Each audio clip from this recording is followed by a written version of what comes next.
युधिष्ठिर ने भगवान श्री कृष्ण से पूछा, वासुदेव, श्रावण मास के कृष्ण पक्ष में कौन सी एकादशी होती है? कृपा करके बताइए। भगवान श्री कृष्ण बोले, राजन, सुनो, मैं तुम्हें एक पाप नाशक उपाख्यान सुनाता हूँ, जिसे पूर्व काल में ब्रह्मा जी ने नारद जी के पूछने पर कहा था। नारद जी ने प्रश्न किया, भगवन, श्रावण मास के कृष्ण पक्ष में जो एकादशी होती है उसका क्या नाम है, उसके कौन से देवता हैं तथा उससे कौन सा पुण्य प्राप्त होता है? प्रभो, यह सब बताइए। ब्रह्मा जी ने कहा, नारद, सुनो, मैं संपूर्ण लोकों के हित की इच्छा से तुम्हारे प्रश्न का उत्तर दे रहा हूँ।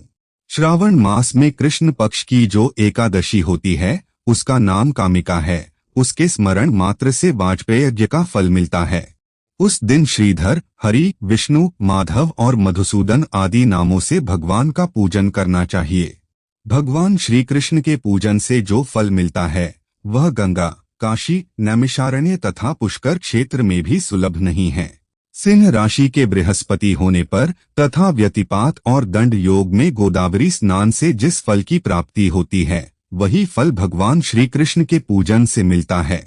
समुद्र और वन सहित समूची पृथ्वी का दान करने पर जो फल मिलता है वही फल कामिका एकादशी का व्रत करने वाले को प्राप्त होता है। जो ब्याई हुई गाय को अन्यान्य सामग्रियों सहित दान करता है उस मनुष्य को जिस फल की प्राप्ति होती है वही फल कामिका एकादशी का व्रत करने वाले को मिलता है। जो मनुष्य श्रावण मास में भगवान विष्णु का पूजन करता है उसके द्वारा गंधर्वों और नागों सहित संपूर्ण देवताओं की पूजा हो जाती है। इसलिए पाप से भयाक्रांत मनुष्यों को यथाशक्ति पूरा प्रयास करके कामिका के दिन श्रीहरि विष्णु का पूजन करना चाहिए। जो पाप रूपी पंख से भरे हुए संसार सागर में डूब रहे हैं उनका उद्धार करने के लिए कामिका एकादशी का व्रत सबसे उत्तम है।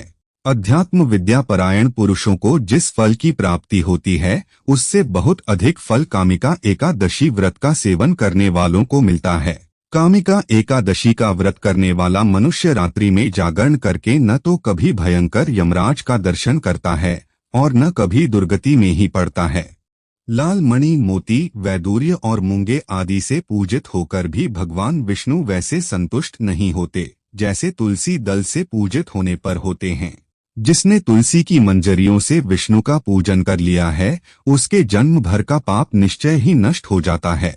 तुलसी जो दर्शन करने पर सारे पाप समुदाय को नष्ट कर देती है, स्पर्श करने पर शरीर को पवित्र बनाती है, प्रणाम करने पर रोगों का निवारण करती है, जल से सींचने पर यमराज को भी भय पहुंचाती है, आरोपित करने पर भगवान श्री कृष्ण के समीप ले जाती है और भगवान के चरणों में चढ़ाने पर मोक्ष रूपी फल प्रदान करती है, उस तुलसी देवी को नमस्कार है।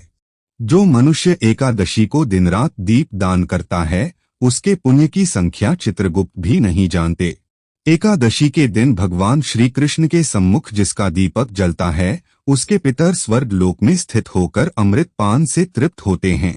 घी अथवा तिल के तेल से भगवान के सामने दीपक जलाकर मनुष्य देह त्याग के पश्चात करोड़ों दीपकों से पूजित होकर स्वर्ग लोक में जाता है।